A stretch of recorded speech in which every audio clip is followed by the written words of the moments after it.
All right, guys, first thing you want to do is clean your oil pastel, okay? And this time we're going to take our green and we're going to turn it on its side. And we want to create a hillside at the bottom of our paper. So we're going to go in like that. Okay. And then maybe come over and then come back up. Alright. And again, we're not using the tip, we're using the end here.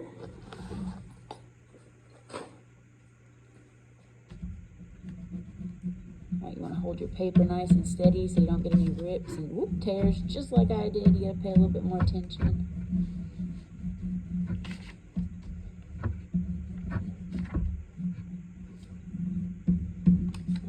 Very careful with those edges. Do better than I'm doing right now. Oh my goodness. Okay. Now, that doesn't look very nice. So what we want to do is come in and you gotta be careful with the paper. This paper is killing me. All right. And even that green out, okay?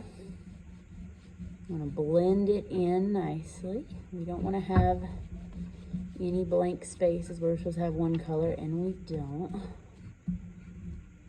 I may have to come around the other side of the paper.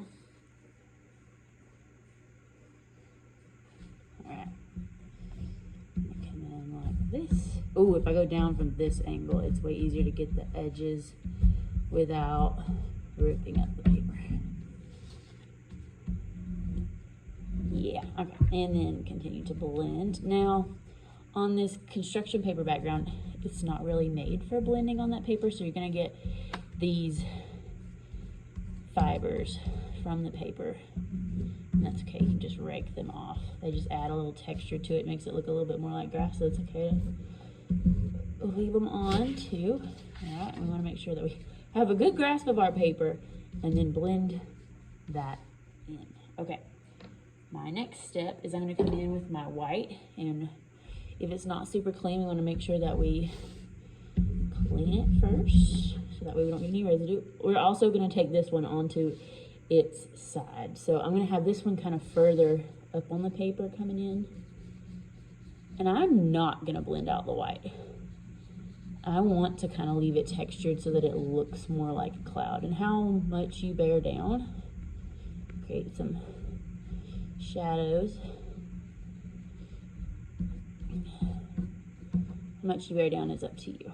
It kind of looks good if you have some different areas where you haven't blended too much and then you did make it a little bit darker. Then on this side, I'm going to go a little bit further down the page. Now you can add more clouds if you want, or maybe not make your clouds go over as far, but we want them to look kind of thin, but also still fluffy like clouds.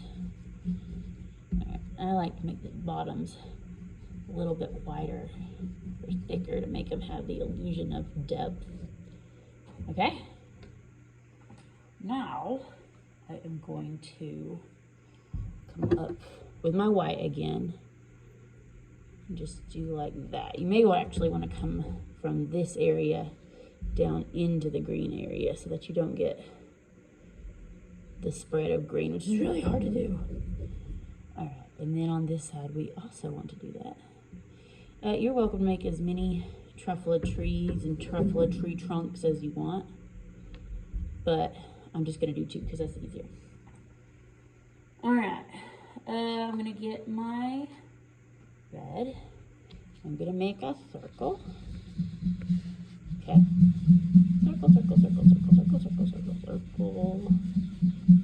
All right, take your finger that you didn't use for the green, or wipe that finger off. Blend that out a little bit. And then we want to give the edges of that truffela tree some texture because they're very feathery or hairy little balls of fur or whatever they are growing on these trees. So we want to come out looking like that. You may want to go in and make the middle a little bit darker. All right, and to give that one some depth, we're going to grab our orange. Take the orange and whoop, just add a little bit of highlight. Oh, that already brought it out and made it look a lot more like they do in the book. Cool. Okay. And then now, you know what? I'm going to go with let's do an orange one. You could do a pink. You could do, I think maybe there's some blue truffle trees. I can't remember.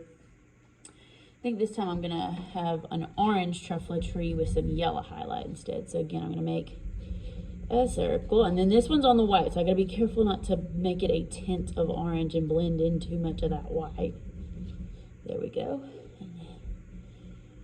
Now, if you blend too much, you're going to rub all of your pastel off. So you don't want to do that. All right, and then again, remember we want to come in and make it furry, feathery looking, have that textured 3D effect. Right.